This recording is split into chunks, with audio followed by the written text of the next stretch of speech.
Starseeds, welcome to Starseed Energetics. This is going to be your February reading, and I'm actually pretty surprised at the responses that I got from the Annunaki reading that I put up for the first time last month, because I didn't realize how many people actually resonate with being an Annunaki Starseed.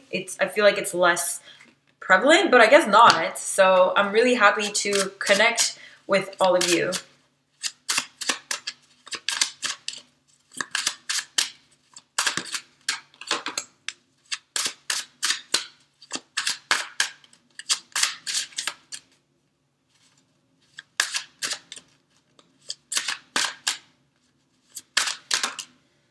Okay. I've actually already shuffled and picked some of your oracle cards. For some reason, it was more prevalent than the tarot energy. So I'm going to start with that. And it's a very clear message of coming home to Earth, because this tells me, this Anunnakis, you guys have this descending power card. First of all, this talks about being incarnated with a lot of your higher centers open, but not necessarily your lower.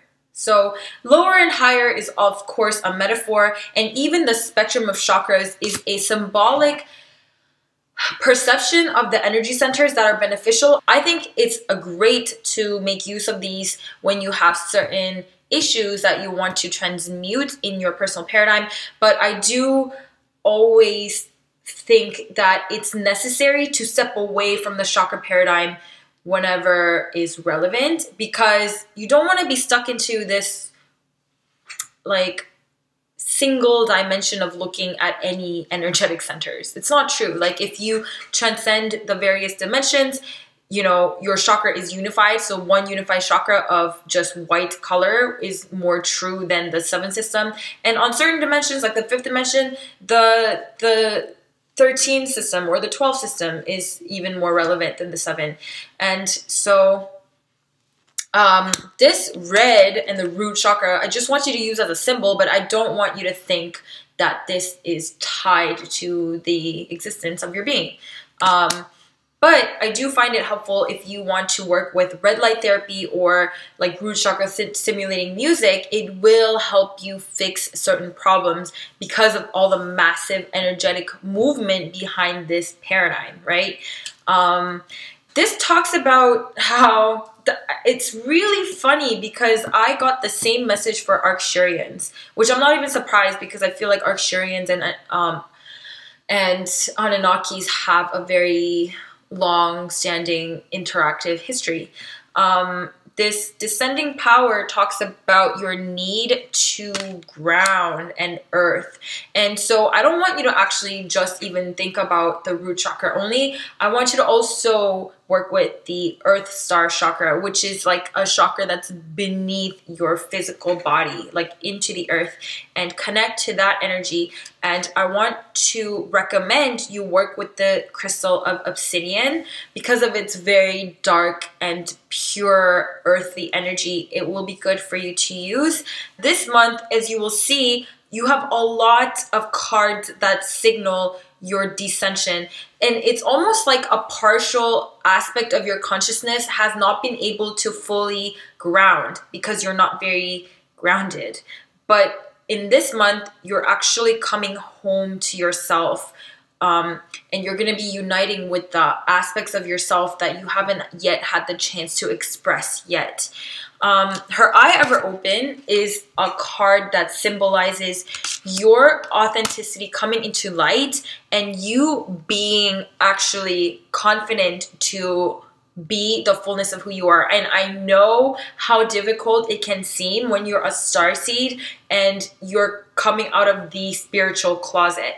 And I even think that spirituality is such a watered down word now that it doesn't even reflect the paradigm of a lot of us, but you have to really speak out on your spirituality, the truth of who you are, the alignment to which your truth extends out of the human matrix and human programming so much of you is outside of that range, and you probably haven't felt safe to ground that yet. And that's why this month it's really highlighting your need to feel your lower body, and your need to ground, and your need to feel confident to reflect your truth, even if it's watered down for people. So for example, like, let's say you're in school and you're writing a paper. You're not gonna most likely go and tell them that you're from a different dimension and that you have an inception point from a different dimension,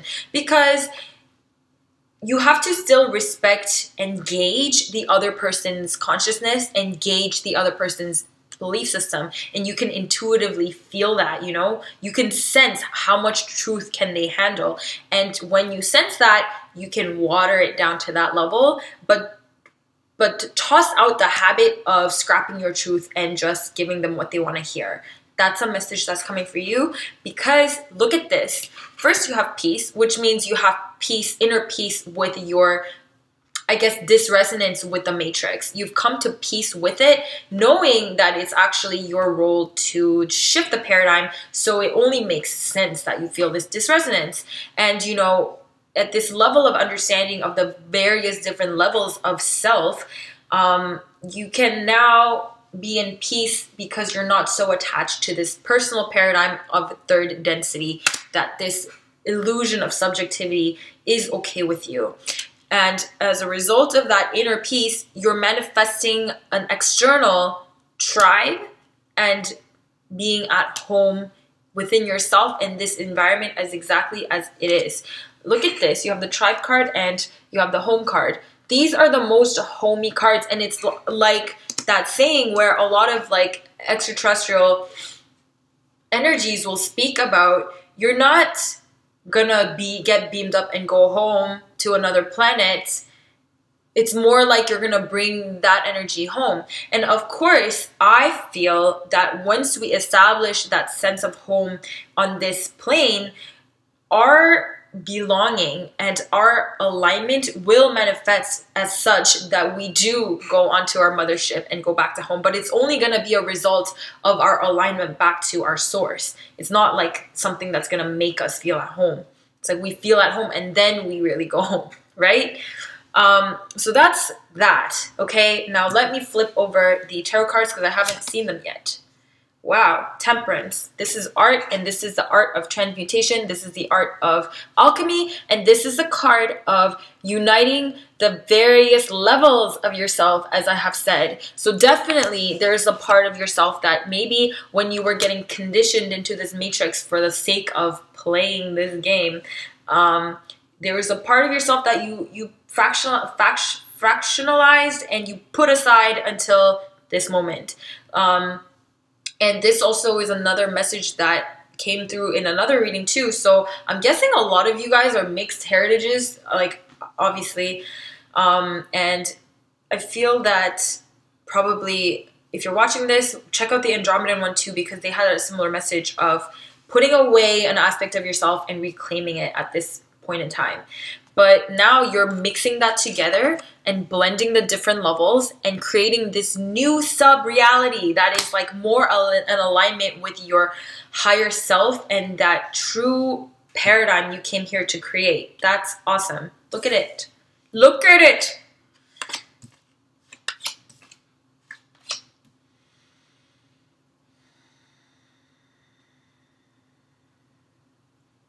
Okay. So the first card you have from the Moon deck is the Knight of Swords. And this, in this context, is a card of communication.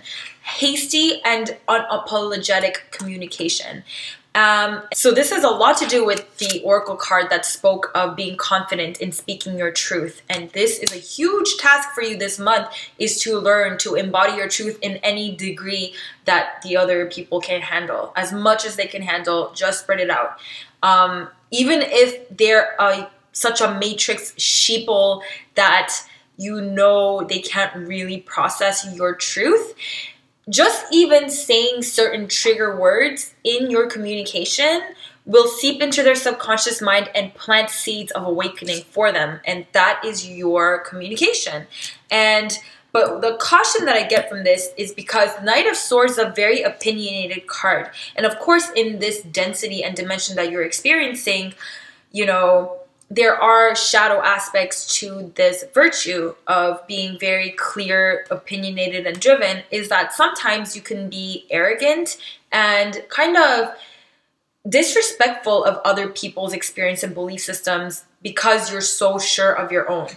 You're sure of your own belief system because that is yours, and you know your subjectivity is your paradigm, and in this quantum reality, subjectivity is everything. However, the other people have subjectivity too. So even if they've lived with this limited matrix experience of no paranormality or any kind of spiritual contact, that is their truth, and that is a relative truth to the experience they're having about their reality. So be careful not to undermine their experience, because their experience is also relatively truth, right? It may not be on that level of density, of that truth density of yours, but you still gotta respect theirs and see what you can learn from them, because you know, they, like, you're a starseed, so you have no idea what it's like to be a pure earth-bred third density person, and it's such a valuable reflection to have, to learn from what their experience would have been like. Like, you know, you can't be victimizing yourself being like, oh, I'm from a higher density and look what I have to experience. But it's like, what did they go through when they never even had contact with the higher dimensions before incarnation? And what can I learn from that experience? And be humble to their history, right? But the King of Wands is this card of just absolute entrepreneurship and this pioneer. It's like this pioneer to, this card reminds me of, like, okay, hip hop. When hip hop was bred as a culture, it was never even considered to be acceptable by the mainstream media. But what happened over the years is hip hop evolved and the society evolved, and together now it is so mainstream. It is found everywhere. It's on the radio, like, and that's kind of what's happening to spirituality and multidimensional perceptions. Is back then, before, in the past, where you didn't feel like you had a tribe, where you didn't feel at home on earth, it was kind of like that alienated paradigm of, like, when hip hop first came to life, where it wasn't accepted. It was not acceptable. But now we're at a point where you are the pioneer of this. You've been leading towards this, and you have evolved. Spirituality has evolved. It has devolved, descended, and society has evolved. And now it is a point in which where it mixes together, temperance and the art of mixing. And so just keep that in mind, that that past trauma of not feeling safe around this environment is way over. And just remember that parallel of that culture that changes. This way of living has evolved enough, and society has evolved enough where you can finally mix it so you can be safe to be whoever you want, right? And at the end of the day, this note ends with the Six of Pentacles, which is giving. So this is service, but this talks to me about knowledge. And this talks to me about the way you charge this physical dimension with intention and just the way you emit your frequencies. But in order for that to happen, and in order for you to maximize this, so let's say you even breathe in and out, and there's an exchange with your energetic system before you breathe out. You inhale the earthly airs and you breathe out, and now it's charged with your energy blueprint. And so even that's a service. Think about it for people who can use that. But in order for you to maximize this physical energetic exchange service, it's best that you ground. Look at this man with the red shoes and the red outfit. Ground. So red, yeah, sure, it helps. Look at this, red jasper is a crystal that's good. Obsidian is good. And make sure you have a healthy outlet for your earthly energies, like your sexual energies, even if that's expressed through creative means, like art. Like, just do something with it. Don't wither it away. And Feet grounding exercises, weights, eating earthly foods, communing with Mother Earth, invocating her energies. Just try to start to feel safe in your physical existence, because now you are safe, and that is your main message for this month. Okay, I think that was the end of your reading. That was pretty straightforward. Thank you so much for resonating with my channel and energy, and I hope you have an amazing month. It looks like it's a profound month of comfort and grounding and safety and confidence. Bye guys, love you very much.